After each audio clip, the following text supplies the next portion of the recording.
أيها الإخوة والأخوات، ويلكم باك أجين. أخوك الصفصف رجع تاني وتم فك أسره بعد مدة شهر من الامتحانات. أخيرا خلصت يوم الأربعاء اللي هو كان تقريبا امبارح. تقريبا الفيديو ده هينزل النهاردة يعني إن شاء الله، وهو هنكون بنتكلم فيه عن التراك الجديد بتاع ويجز بعد غياب فترة كبيرة جدا. أنا عن نفسي يعني كان تحليلي الشخصي إن ويجز بيطبخ ألبوم، فاهم؟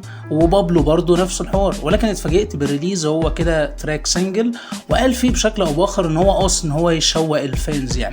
فتعال نشوف هل فعليا تشويق الفانز ده كان المقابل بتاعه تراك فنيا قوي فعلا، ولا كان مجرد ماركتينج، ولا فعلا الشهرة خدت الناس دي مننا بس مش اكتر. خلينا نتكلم عن التراك من كل الجوانب بتاعته يعني، ونشوف هل فعليا التراك ده كان يستحق الانتظار ده ولا لا.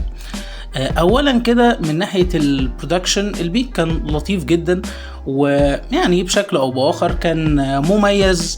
الميلوديز بتاعته حلوة، الدرام لوب ذكية حبتين. لا كان تراك فعلا لطيف، وحتى كمان هندسة الصوت كانت كويسة. التسجيل والميكسينج والماسترينج كان نادر سليمان. قبل كده ويجز اداله شاوت اوت، والراجل ده تقريبا بيشتغل في الاعلانات وكده، وهو صراحة شاطر وقدر فعلا يعمل فوكال كاركتر لصوت ويجز. ودي تعتبر من اهم الحاجات في هندسة الصوت، ان انت تعمل فوكال كاركتر، ان انت تطلع صوت الارتست اللي معاك بجد، الصوت اللي فعليا الناس متعودة عليه. وحلو جدا ان ويجز ما عملش السويتش بشكل كامل وقال لك خلاص انا بوب ارتست زي اميرة زي البخت والكلام ده. لا فعليا قدر ان هو يتنوع ويرجع تاني للشكل اللي الفانز اصلا كانوا متابعينه عشانه، ودي كانت حاجة ذكية جدا. اظن لو بتكلم بسرعة بس بحاول على قد ما اقدر ان ما اقعدش شهر يعني واديك الخلاصة بشكل سريع، بدلا من ان انا اهتم ان اجيب فيوز اكتر وان اطول الفيديو ويجي الاعلانات والكلام الفارغ ده كله. طب خلينا نرجع لموضوعنا. فاولا من ناحية البيت، من ناحية البرودكشن، كان الموضوع لطيف جدا وجميل جدا، ولكن من ناحيه ويجز هو ده اللي فيه كلام كتير قوي. مبدئيا في مشكله كده بدات تقابلنا، وهو ان الارتست الاندر جراوند اول لما بيظهر بيبتدي الشهره تغره حبتين، يعتقد ان هو مع اقل مجهود هيجيب نفس الفيوز. وده بشكل او باخر للاسف بيحصل، لان احنا عندنا في مصر ما بنهتمش او ما بنعجبش بالمنتج الفني قد ما بنهتم وبنعجب بالارتست ذات نفسه. ودي مشكله بنت لذينه. ما ينفعش انت تحب الارتست، لازم تحترم المنتج الفني، لان انت لما تحب الارتست ده معناه ان انت بتقول له مان اعمل فيها اللي انت عايزه، اسلخني اجلدني حطني تحت رجلك انبسط، انا عاجبني اللي انت بتقدمه. ده بيوصلنا لايه في الاخر؟ بيوصلنا لان الارتست يبتدي يستهتر بودنك، يستهتر بانتاجه. يعني معلش، يعني انت الاول يا ويجز ايام ما كنت مثلا بتعمل تراكات مع دينيو وبتاع، كنت بالحب كده مع فيدرو تسجل لك تراكين، فاهم؟ يوم ما يعني تريليس تراك تبقى ماشي مزقطط ودايس على وش اصحابك. دلوقتي انت معاك انتاج، معاك فلوس، معاك ناس تتمنى انها تشتغل معاك فئه كبيره جدا تحلم بان يحصل بينكم كولابريشن. دلوقتي جاي يبقى ريليز تراك كل سنه واثنين وثلاثه، ده موضوع سخيف جدا وممل. يعني معلش، المفروض بالامكانيه دي انت اقل حاجه تراك كل شهر، ده رقم عبثي، فاهم؟ في شباب تانية اندر جراوند بيطلع عينها عشان تسجل التراك او عشان تكتب التراك او عشان تلاقي حد يعمل لها بيتس فور فري او بفلوس قليله، وبتنتج برضه وبتنتج اكتر من كده. انما تراك كل سنه، ده الموضوع بجد بقى مستفز وبقى في استهتار لودنك، وانت كفان انت السبب في ده. هو لو مش هيلاقي اللي هو منتظره كل مره مستحيل يعمل فيك كده. ولكن المهم خلينا نتكلم عن التراك ككل ونشوف كده بقى ايه، هل الانتظار ده يعني جنى ثماره ولا كلام بلح.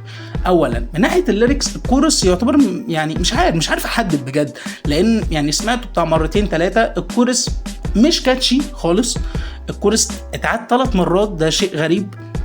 الليركس ذات نفسها مش اللي هي قوي يعني بتاعت الكورس، حسيتها مملة حبتين. اتعاد تقريبا 3 مرات، قال في الاول في النص في الاوترو، يعني ما عجبنيش صراحة. يعني الكورس التراك ككل كان لطيف، يعني كان لطيف، البيت كان لطيف، هو كان مأدي بشكل لطيف على البيت. الرايمز القديمة بتاعت على راحتي والزار والحاجات دي رجع تاني للون ده، أدى بشكل كويس. ولكن الكورس لأ، كان ممل يعني من وجهة نظري الشخصية، يعني كان ممل بشكل أو بآخر، كان ممكن يأدي كورس ألطف من كده بكتير جدا.